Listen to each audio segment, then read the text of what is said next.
Hi folks, this is Donald. In this video I am trying out a brand new set of alcohol sketch markers that I have only just found that I was given last Christmas, never got around to using them. 10 months later here I am, so I thought I'd just try out a sketch and see how I get on with them and see if I can share anything that might help you too if you've never tried them before.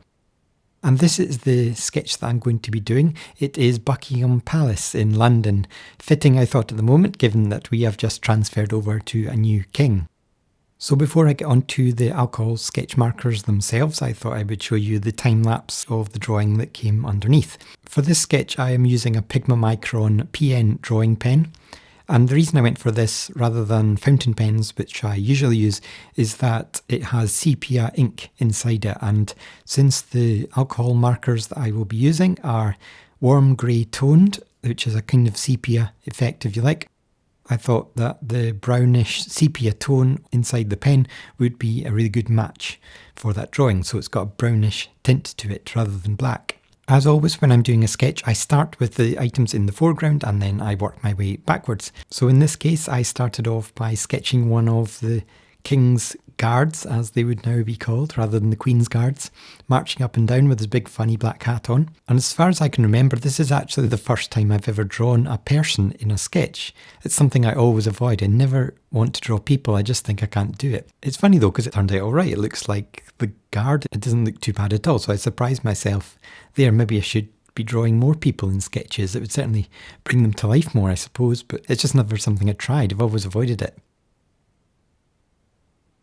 And if you've never seen any of my sketches or videos before, you might be wondering what on earth is going on, why are all the lines all wobbly? Well, that's just my drawing style. I like to make things all wonky and wobbly, and compared to what's about to happen with the lines across the building, the sections that I've done so far are relatively straight. As you can see, the lines across the building are super wonky and wobbly and a bit all over the place, and that's exactly the way I like it. I clearly have a bit of a screw loose because when I sketch and draw, the more incorrect something looks, the more satisfying I find it, and that's just what appeals to me. It gives it a kind of cartoony, childlike look.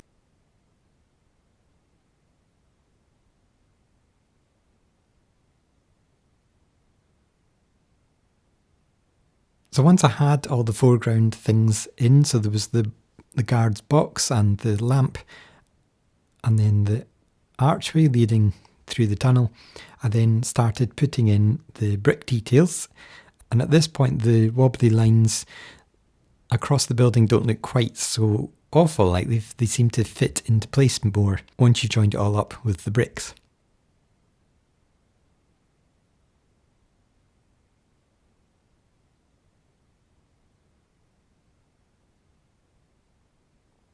So I packed in a few details at the other side of the tunnel where you can see there's an area for queuing.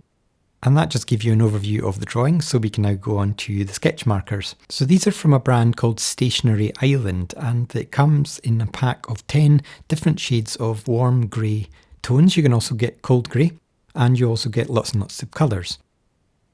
These are much like Copic alcohol markers. They even look very similar, but the difference is they are massively cheaper. And I've never tried Copics, so I can't compare, but what I can do is try these out and see if they're any good.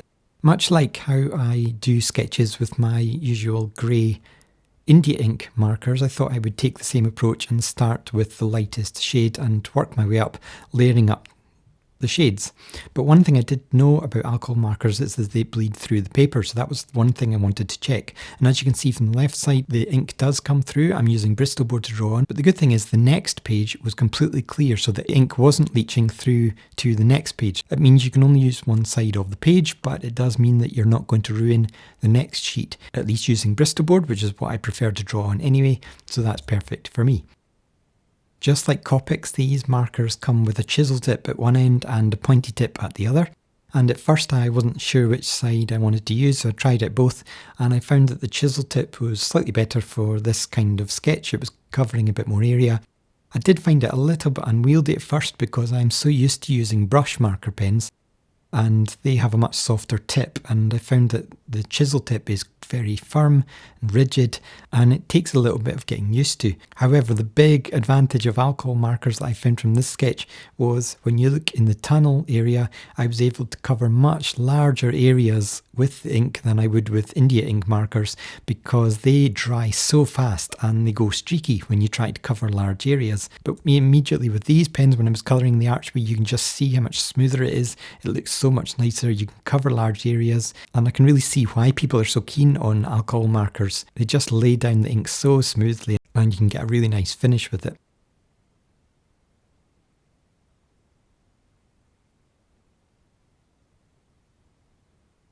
So I checked again just to see what was going on the back, and still, even with the much darker shade, that was the darkest shade that I'd put in the windows, still nothing was leaching through, so that's fantastic.